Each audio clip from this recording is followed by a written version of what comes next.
Welcome back, everyone, to another episode of Apostate of Mind. I'm Mark Peralta, and today I've got the great pleasure of introducing to you part one of 2 episodes where Dr. Kipp Davis and I will seek to answer the following question. Is the gospel in any way, shape, or form present in the book of Genesis?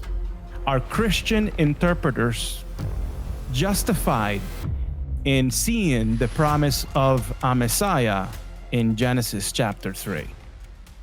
But before we get there, I want to tell you a little bit more about my expert guest, Dr. Kipp Davis. He's a specialist of the Hebrew Bible and the Dead Sea Scrolls. Please check out his channel, Kipp Davis, on YouTube. And he's got a course on MVP courses titled Real Israelite Religions, Facts on the Ground, and Propaganda in the Bible.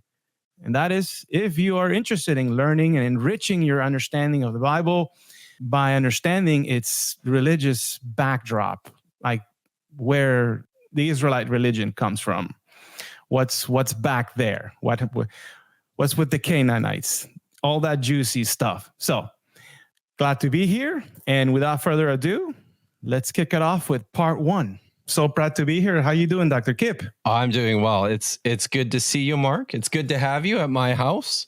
I am really I'm excited to see that you got yourself some new digs. Yeah, that looks amazing. Thank you. We've relocated and now got the benefit of having all the books behind me. So I was out of my garage, and so we've got a new space. And so yeah, there it is. Now you look like an almost an honest to good genuine YouTuber with the bookshelves in the background. Yeah, at the very least, So it's the way we do it, right? Yeah, that's how it's done. So cool. You got to judge the book by the cover, So that's right. That's right. Or the scholar by the number of bookcases. There you go. As I've come to learn. But I honestly though, like you've been to so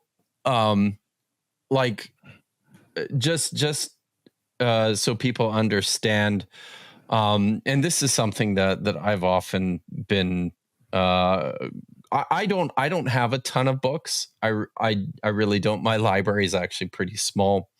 Especially when you go to some of these, like my Dr. Fodder, Professor George Brooke. I was at his house many times while I was a PhD student, and he had, cases of books in his office at the University of Manchester. But then in his house, there were bookcases in virtually every single room, including his office, and they were full. And I was like, how on earth do you find the money to buy so many books? But then I learned the secret that when you become an important enough academic, all the publishers just start sending you their books, right? So, on a weekly basis, he'd get like 10 books in the mail. So, oh, wow. That's just one of the perks of being, a widely recognized, renowned scholar in the field. Like yourself, not like me. Well, I had to pay for every one of these. Yeah, I can't say I paid for all of them, but I paid for quite a few of them. So, and yeah, I wish publishers were sending me boxfuls of books every week. Oh wow, I wish that. So yeah. Anyhow, well, Dr. what are we doing? Yeah. Why don't we, before we get started though, could you clear up for us what's with the title? Like, what are you saying there? Oh. I've got an idea, but did you pick up? There's a song, right? This is by the Iron Butterfly. Okay. Indigada Davida. It's it's in the Garden of Eden, but and I've seen it both ways. I don't know if they actually titled the song Indigada Davida, but when they sing the song, it sounds like Indigada Davida, baby. Yeah, Yeah, it's a. This might be just conjecture, though, but I heard that it was that the author, the composer, was drunk.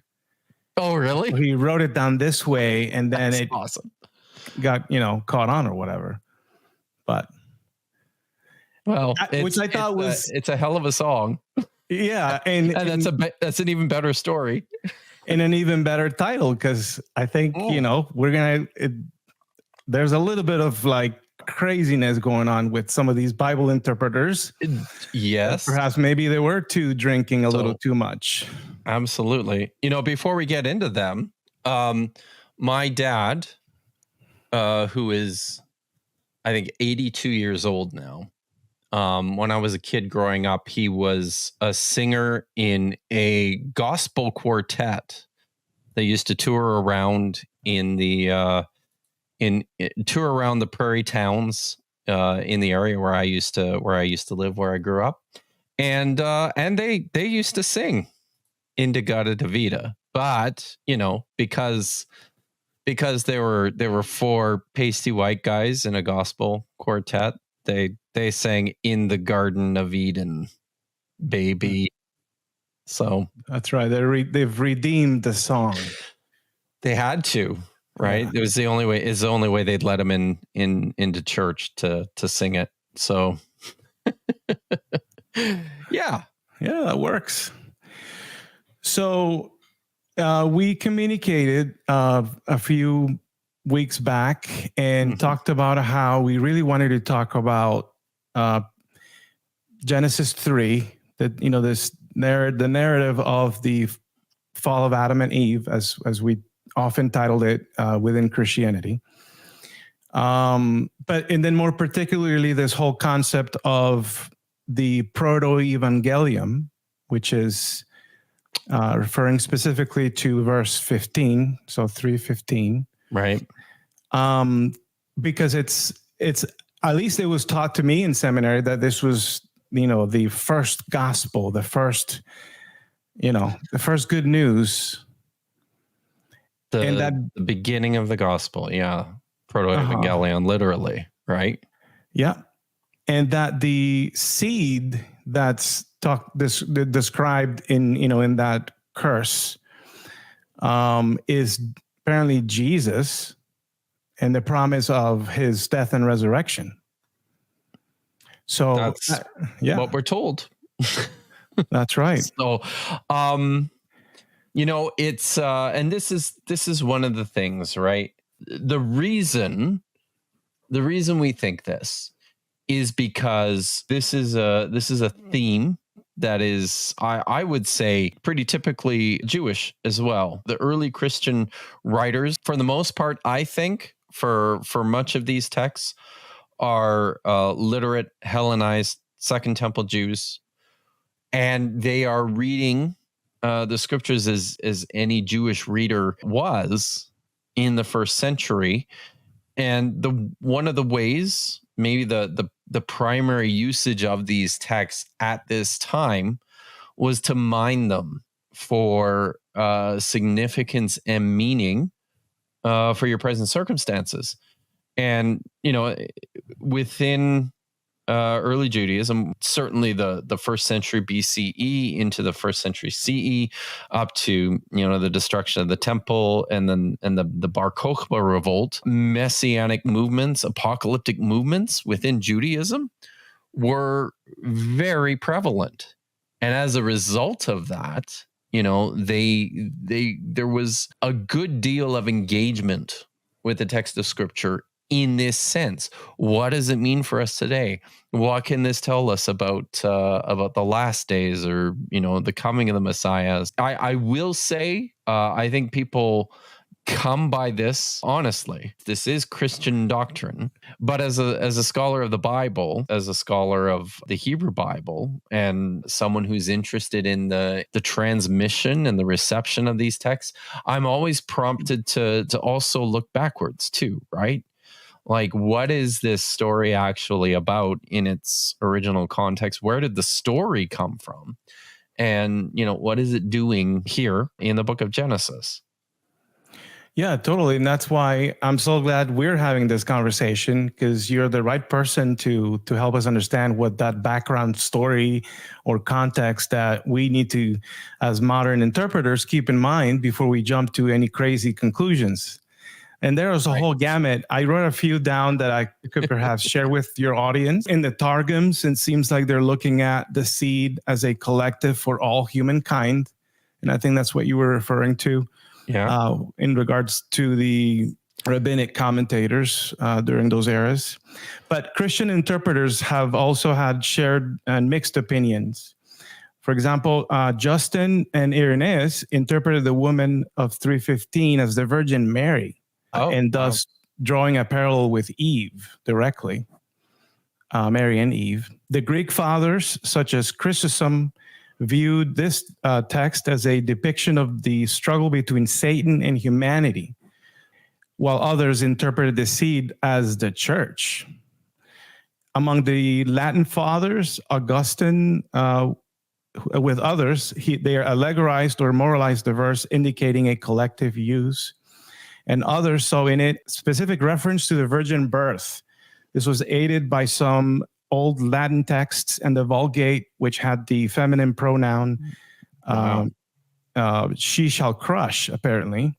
Oh, yeah. Okay. Yeah, in the feminine rather than masculine. Ambrose, who first quoted 315 as not her seed, but the woman's seed. And among the reformers, Luther took her seed as a reference to both humanity in general and Christ in particular, while Calvin, he saw it as a collective, not to all humanity, but rather to the church under the headship of Christ, which would prove victorious. And he makes a reference to Romans chapter 16. Yeah. Yeah. Well, hey, listen, maybe should we just so we're sure everyone is on the same page, should we just take a look at what the text says first? Yeah. So I can just pull this up and share this with everybody. I'm just gonna provide the translation that I made of Genesis chapter 3. And this is the translation that I made for the chapter that I've written about this specific text that for the forthcoming book.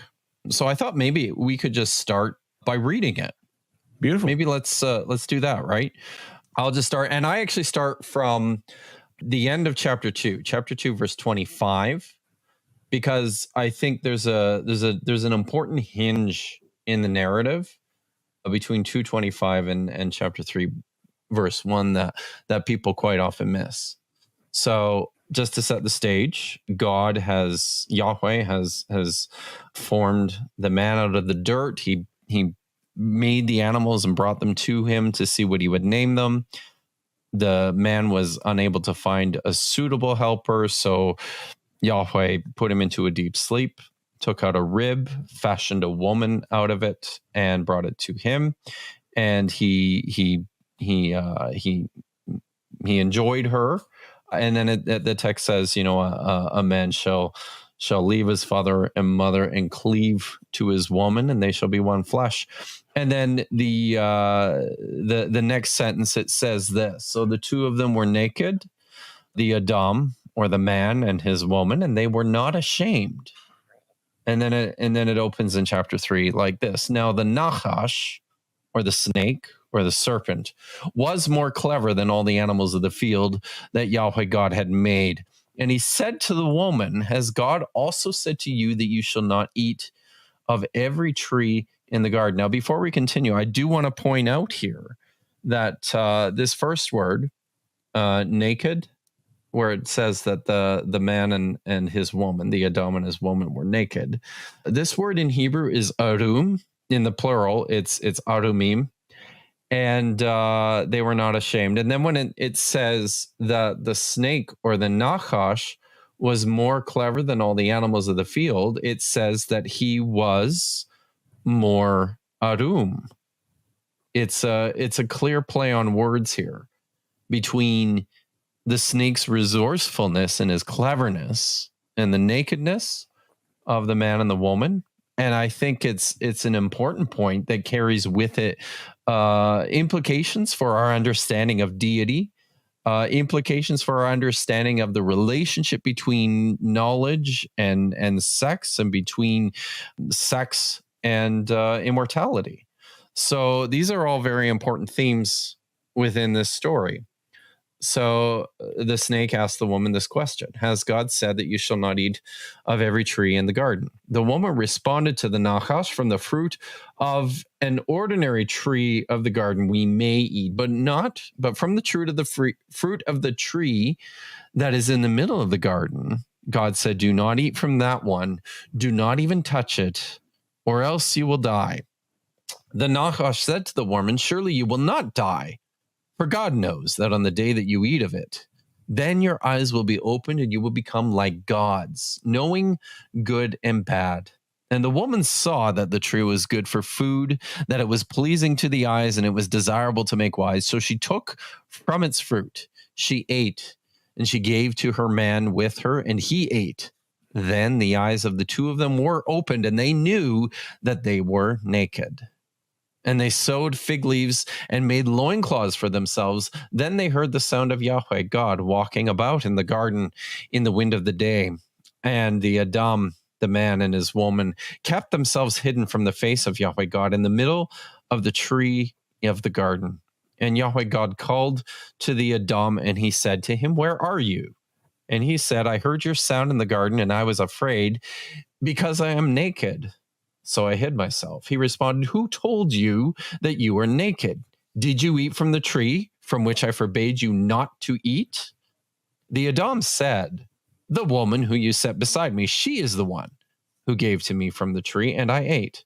Then Yahweh God spoke to the woman, what is this that you have done? The woman responded, the Nachash, the snake, deceived me, and I ate. So Yahweh God said this to the Nachash.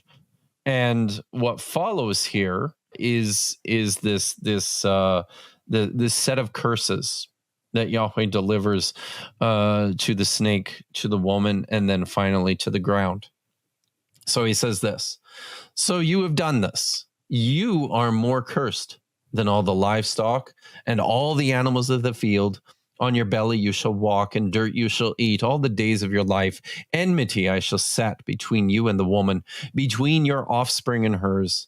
He will bruise your head, and you will bruise his heel. To the woman he said, I will make most severe your pain and your groaning. In agony you will deliver sons. Unto your husband shall be your desire, but he will rule over you.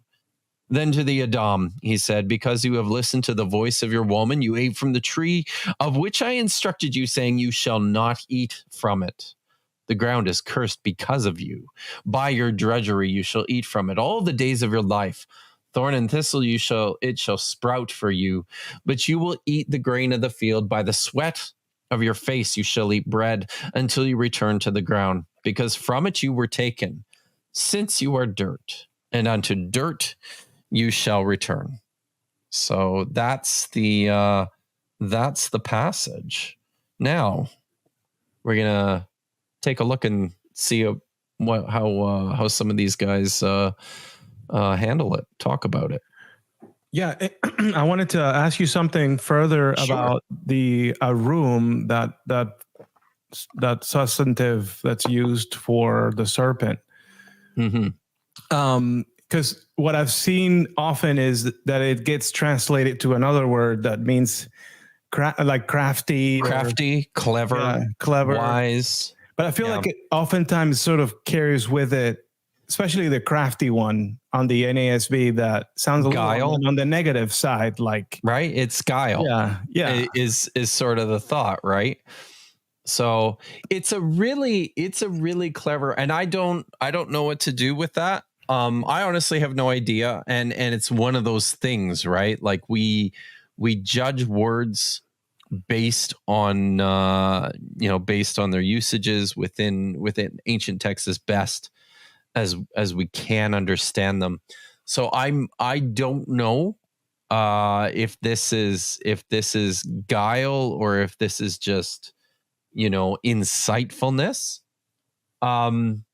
Now, I think it's a brilliant image in view of the story here, because, and this is a point that I make in the course that I teach on Israelite religions, and this is also a point that I'm making in the book. Is from another book that I can't remember the title or the author offhand, but I picked this up in something I read years ago. But I think that this connection is deliberate, in large part based on the fact that that snakes on a regular basis will shed their skins, right? Mm-hmm. They're almost like the naked animal in the wild, and ancient people from a variety of cultures had all sorts of interesting ritualistic ideas with regards to snake skins. Snakes were magical beings, really, in a variety of texts and cultures. It all of this stuff is built into this image and this play on words here. The nakedness of the snake is connected to his cleverness or his guile. I don't know which way you want to go. I mean, there's a Christian reader will look at this text and will say, well, he's being duplicitous, or he's being, he's and I to be clear, I don't think that the snake character in this story is intended to be a good guy either. Like, this is not a character in the story who has the best interests of the humans in view. I don't think so. I don't think that's how he's being presented. Although I also don't think that this creature is the embodiment of pure evil, right? Like, right. So, and I'll just point this out as well. Within many, in particular within the Near Eastern, particularly nomadic cultures from the region, one of the things that we see that is championed is trickery and cleverness. The whole cycle of the stories of Jacob that appear in the later part of the book of Genesis, in particular, in starting in like Genesis 22, I think, into the 30s. Jacob is very often championed for being a clever man who gets the best of people who are in positions of greater power than he is. This is a common theme. This is a trope that appears in particularly the later parts of the book of Genesis. And I think this makes sense too, within a culture where, particularly these nomadic cultures, which were roaming around in the vicinity of these large, imposing, powerful Canaanite cities. They're the little guys. They're the outsiders. In order to get by, sometimes you have to take advantage of those who are in positions of greater authority and power than you are. So this isn't necessarily a vice as far as the biblical author is concerned, right? Guile and cleverness is something that is lionized in a lot of texts. Jacob dupes his older brother into giving him his birthright. He dupes his father-in-law Laban into acquiring the best part of Laban's flocks and his holdings. This is part of the narrative, part of the story. In fact, Jacob's the name Yaakov in Hebrew comes from a verb, the cognates of which in Akkadian, it's either Akkadian or Ugaritic, actually means to trick or to deceive.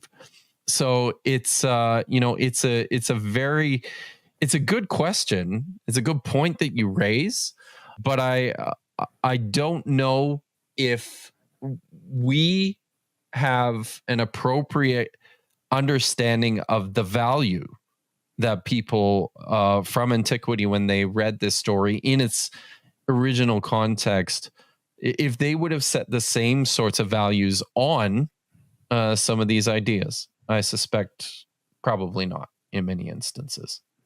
Yeah. So when you mentioned the whole skin of the snake, it reminds me of another epic from antiquity that it specifically describes a snake leaving behind its skin. And in the Epic of Gilgamesh, I take it that Gilgamesh sees that as evidence of that the plant really did do its job as he was told. Right? Yes. Right? He realizes that the snake is shedding, he's leaving behind the old self, right? He's become basically almost like a new creature, a revived new creature. So yeah. So one of the remarkable things, just in examining these texts, these ancient pieces of literature, and looking for these intertextual connections with other ancient Near Eastern texts, and then internally as well within the Bible, it's really remarkable how many you can find and how rich they are. It's amazing literature. Now, Dr. Kipp, if we were able to sort of roll the clock back 2,000 years ago, could you provide sort of like an overview of the significance of this particular text within the broader context of that culture? I think I guess people were reading. I mean, there's a few things that are going on. People are reading these texts in an effort to gain a clear understanding still about their place in the world and the origins of humanity. And they are encountering gaps or problems within these stories that then also they need to sort out how to resolve, right? For example, one of the things that you'll encounter, and this is, I think even still today, this is something that troubles a lot of people. God promised in the early when he first spoke to the man, he said, on the day that you eat from the tree that's in the middle of the garden. I think it's interesting in the first place that he doesn't identify it specifically as the tree of the knowledge of good and evil. He just says the tree in the middle of the garden. But we know that there were two trees in the middle of the garden. There was the tree of the knowledge of good and evil and the tree of life. When God says you shall not eat from this tree that's in the middle of the garden, if you eat from this tree that's in the middle of the garden, you're going to die. You're definitely going to die, is what the text says. On the day that you eat of it, you are definitely going to die.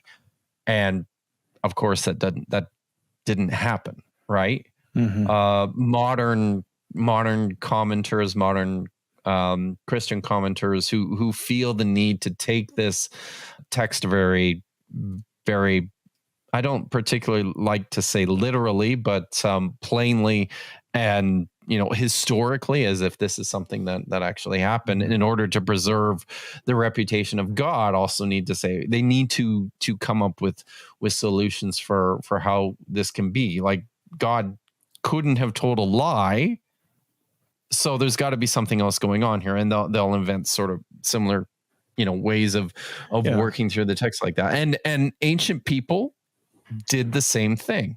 So this was a question that was raised in I think this was a question that was brought up in the Life of Adam and Eve, which is an early Jewish composition that greatly expands on this story right? In an effort to resolve what early readers saw as problems with the text. So they're looking at it for information. They're trying to solve problems, and they're also. I don't know about this specific story, and I haven't done enough work specifically on what was happening in other parts of Judaism with this particular text beyond something like the life of Adam and Eve, or something like the Book of Jubilees, which is conflating, right, the Genesis 1 story with the Genesis 2 story. And then the priority there for the writer of the Book of Jubilees is to reconstruct this all within this very important lunar calendar, right? So this is the sorts of things that the sorts of questions that Jewish readers at the time of Jesus were asking of the text. But far and away, the New Testament provides us the most extensive evidence of a sort of apocalyptic, eschatological, or messianic understanding of the story. And then with regards to like what Yahweh tells Adam and Eve, it really does seem like the simple reading is that he lied. He didn't really tell the truth, because I was going to say, is it possible that initially, because I'd say modern readers would take issue, like if they believe in the omniscient God, God can't lie kind of perspective, that you would immediately be hit with this dilemma and therefore try to come up with some sort of way to explain it away. But is it possible that early on that was not the case? Yeah, I think you can look at this a couple of different ways, right? Is he performing a misdirection? Is he telling them something? Because that's like one way to look at this is he's so determined that sorry, my friend Michael, the Canadian atheist, is here, and he has noticed my T-shirt. So that's the for all y'all Americans out there. This is the logo for the Canadian Broadcasting Corporation. Oh wow, very creative. Yes, it's good, eh? Yeah, I think it's a nice logo. The CBC. Anyways, so there's a couple different ways you can look at this. Is God performing a sort of hyperbole? I've seen it read this way, where he could be saying something like, if my kid, my second oldest, has a tendency to just take things, and borrow them that don't belong to him. He'll oftentimes just grab my shoes because they fit him, which is really annoying when you're trying to leave the house and your shoes aren't there because he's wearing them. Things like this, right? So, it wouldn't be unusual for me to say to my son, if you take my shoes, I'm going to kill you. Or if you take my bike for a ride without asking me, I'm going to kill you.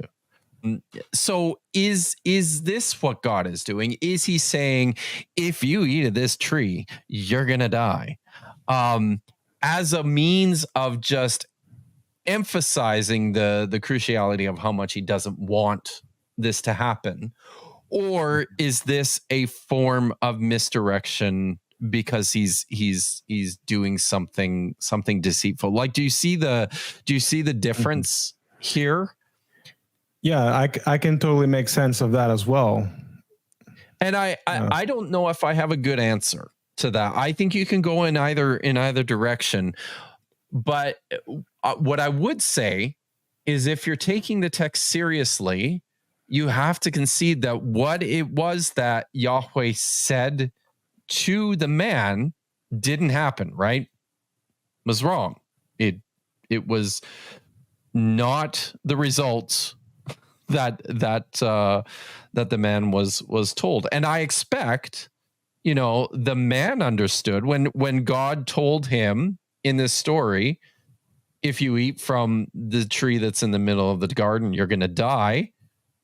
I think our expectation should be that this is what the man heard. Yeah, if I do that, it's going to kill me, right? So, I think that it is a misdirection, clearly. Whether or not it's a noble misdirection, I think that's up to the interpreter. I think the writer of this story in the first place probably didn't see this, again, the same way necessarily we would, as God lying. And probably the best background text for understanding what's happening, particularly with this piece, with God telling the Adam one thing and something else happening. Maybe the best background bit for that is the very, very old story, Adapa and the South Wind. And I know this is one you're familiar with. You've been reading. I'm fascinated this by one it. a little bit, right? Yeah, it's an amazing story. And what happens in that story?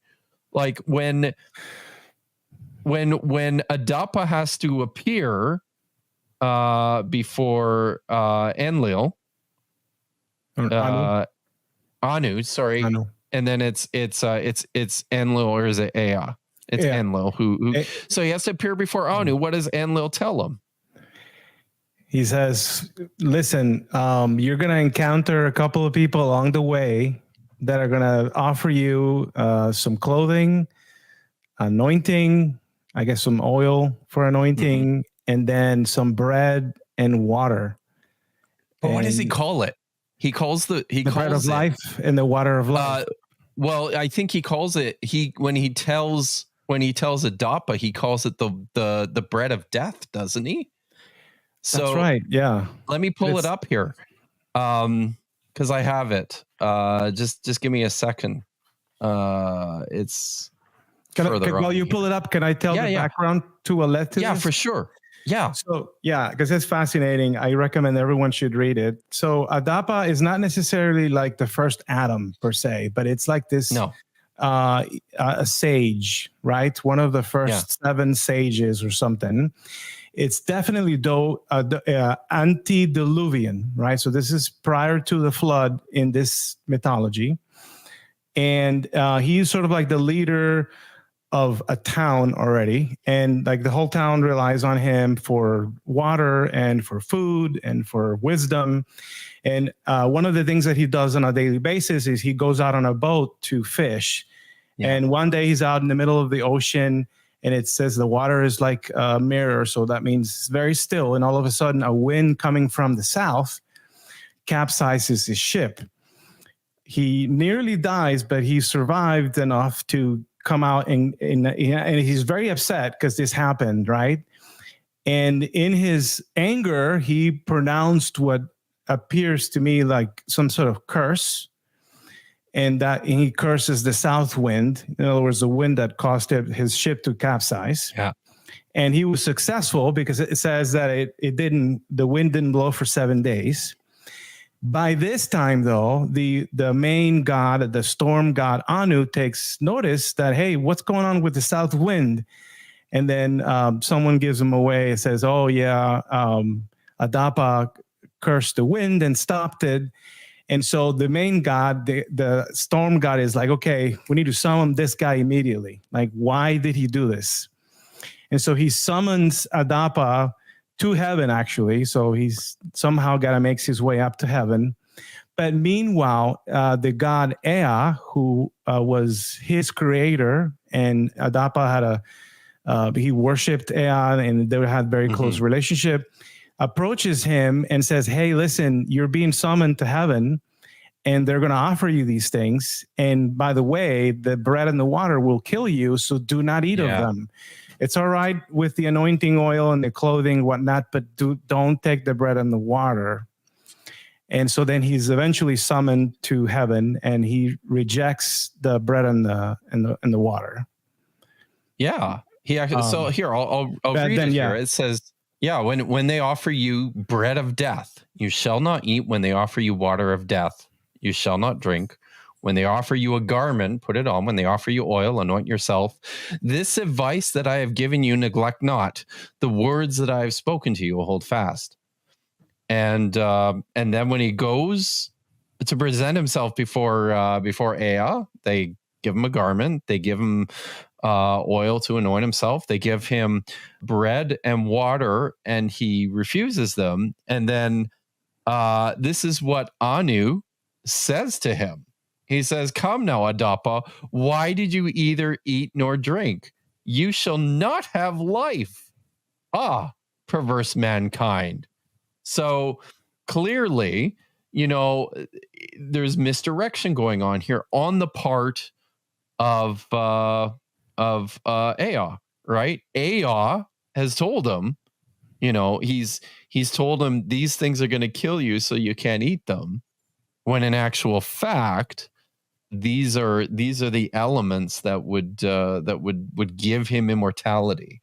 It's very, very similar, I think, to the dynamic that's taking place. What's happening between the couple in the garden and Yahweh, and an intermediary that's providing some wisdom. Yes. Like here, I'll just read a little bit from where I talk about this in my book. I say Ea's trickery could be seen as malicious, telling him, keeping Adapa from immortality. How cruel, right? Adapa is intelligently designed. Like he's this figure who is absolutely indispensable to the city of Eridu.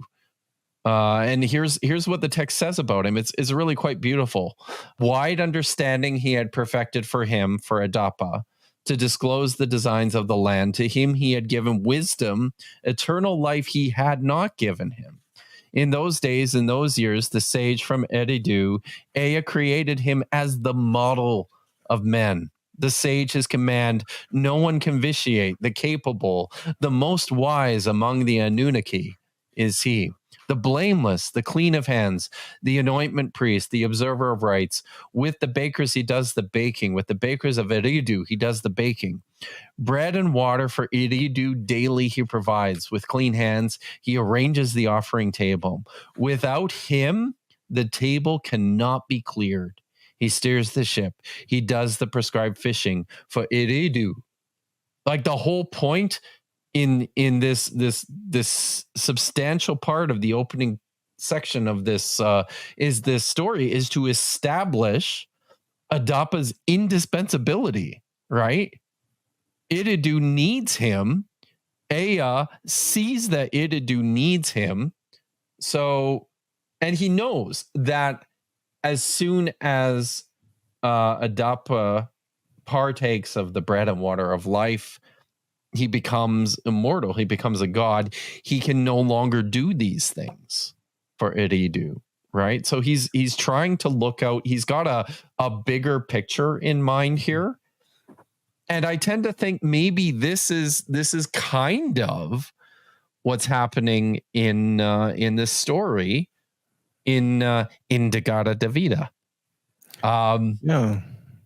I see that they're both sort of dealing with very similar dilemmas, because the way that I like to describe it is that there's a price to be paid for partaking of both the knowledge of good and evil, or wisdom in this case, and just being alive, because you can't be like the gods and partake of immortality as well, because then that gets you into some trouble, which I think Genesis doesn't really get into those details, but it's sort of like coming from the same, right? You can see it between the lines though, right? I think you can. And now, so there's a couple things now throughout a lot of this ancient Near Eastern creation literature.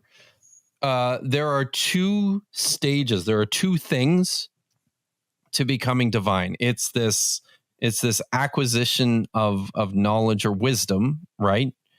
And then it's this acquisition of immortality. It requires the both of them together. So that's why, the story in Genesis 2 opens by telling us that in the garden, there's the tree of the knowledge of good and evil, and there's the tree of life. So the man has been prevented from partaking of the one of them.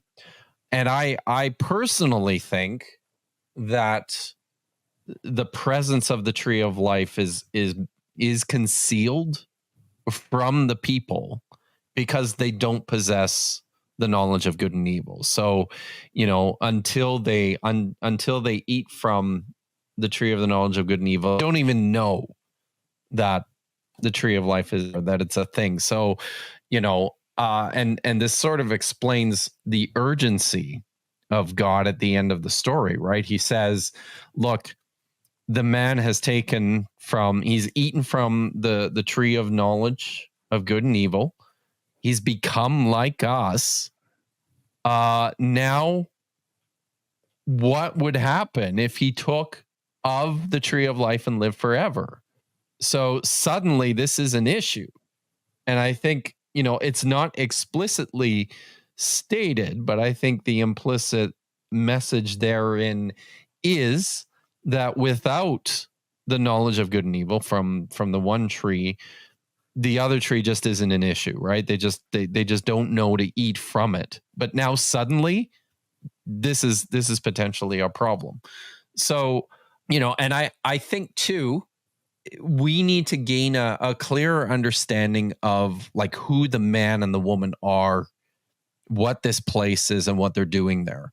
Without going into great detail, the Garden of Eden is not like this natural wooded paradise that was designed for the people. I think that's a mistake that readers make when they encounter this story in the first place. They think that the garden was made for the people. Yeah, and like there was a perfect place that God had in mind. And that he made it for them, that it was theirs. It's not. It's, in fact, in other places in the in the Bible, it calls it the garden of God. This is Yahweh's garden, and it's probably imagined by the writer of this story as like a sculpted urban garden or like a temple garden. There's a lot of ritualistic sort of imagery within the text, which indicates that there's maybe some cultic overtones here. It's a sacred space of some sort, but God makes the man specifically to till and to keep it. It's his job to keep the garden maintained, right? So he's kind of like Adapa in the sense that it's his job, like Adapa's job is to look after Iridu and make sure everyone in Iridu is doing okay and the city's working and everybody has enough, right? Mm-hmm. In the same way, Adam's job is essentially to ensure that God's garden is kept and tilled. And then, once he's eaten from the tree of knowledge, this is now like he's in the station really as an oblate or like a palace or a temple slave. And now that he's eaten from the tree of knowledge, he's become like the gods. So he's no longer like, he's moved up a rung, and this has now made him unsuitable to continue looking after the garden, right? And then there's this inherent danger, this inherent concern that if he then eats from the tree of life, he will be a god. Like he's halfway there, right? He's now taken a step up from oblate to, like the gods, but not quite the gods. That requires the step of immortality, eating from the tree. So I think I'll just read this bit here where so this is where I see the similarity with the story of Adapa and the South Wind. I say Adapa's wisdom has perfectly suited him to the task of looking after Eridu. He is the model of men, as the text says. He is indispensable to Ea. And I think this helps to flesh out some of the detail in Genesis 2-3. The Adam was created for the earth, that is, like, to work the ground, right? Right. More specifically, he was created to cultivate and look after the garden of God. Now, when this station is jeopardized by his acquisition of knowledge, like a god, he can no longer stay in the garden. The man and the woman are banished, but in a bit of a subversive way, they're also emancipated. Like they're no longer confined to this space to work for the God, to work Yahweh's garden. Sure. They're free from the slavery of the garden. They become their own masters, slaves to their own destiny. What does the text say? In Genesis 3:18, he says, by the sweat of your face you shall eat bread. So I think when an ancient reader looked at the story, because this is what they did all day long, right? You know, they were all working out in the fields, scratching out a living for themselves as best as they could. And it's hard work, but there's a nobility in the labor of, you know, keeping your family alive, of looking after yourself. The task of survival in the hill country, the Judean hill country, outside of the Canaanite cities, it's hard, it's unpleasant, it's unforgiving, it's work. But within that, there's also a sense of freedom, a sense of self-determination, right? Like that's part. I think that's part of the story that many skeptical readers, when they look at this and they go, "Oh, this is terrible. Look at what an awful God Yahweh is for treating people like this and for kicking them out of this paradise." I think this is the part that they miss. There is a certain sort of self-determination that's built into this sentence. Mm-hmm. God's sending them out of the garden, but he's sending them out to look after themselves, which is what all parents do with their kids. Mm-hmm. You know, when mine are at the age now, right, where they're just kind of, you know, half of them are here, half of them are already, you know, out the door, but the goal is eventually that you know, my wife and I will have the house to ourselves. Yeah, same here. And I also like the way that the is it the Atrahasis, the way they paint the picture, or at least what I'm interpreting from reading the Atrahasis, which is another one of those ancient Babylonian Sumerian epics, is the way they phrase it is like when the gods did the work. Like, yeah, man's labor is what the gods used to do. They just got tired of doing it, and they created us so that we could take over, but we're doing the work of the gods. Yeah, and that is what you know, that is what ancient people quite often reflected on in their writings was the genius of humanity in terms of our ability to build and to create and to, you know, to reproduce and these sorts of things. And maybe that's where the non-priestly source of Genesis is kind of a unique ancient Near Eastern story, where it's sort of the only one that's kicking against that a little bit within those early chapters of Genesis. Unlike something like the Epic of Gilgamesh, where the city of Uruk, it's kind of like the hero of the story too, right? Mm-hmm. You know, Gilgamesh sets out to find eternal life, which for him, I think, is really sort of the meaning of life. If he's going to live, he wants to live forever, kind of thing.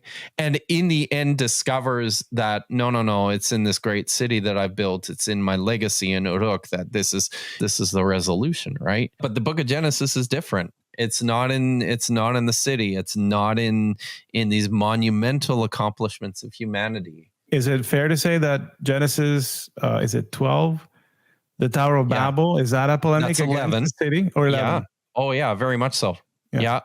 That's 11, but it's all throughout there too, right? Like after they're kicked out of the garden, which is an urban space, you know, Cain kills Abel, is the first murderer, and he's also the first man to build a city.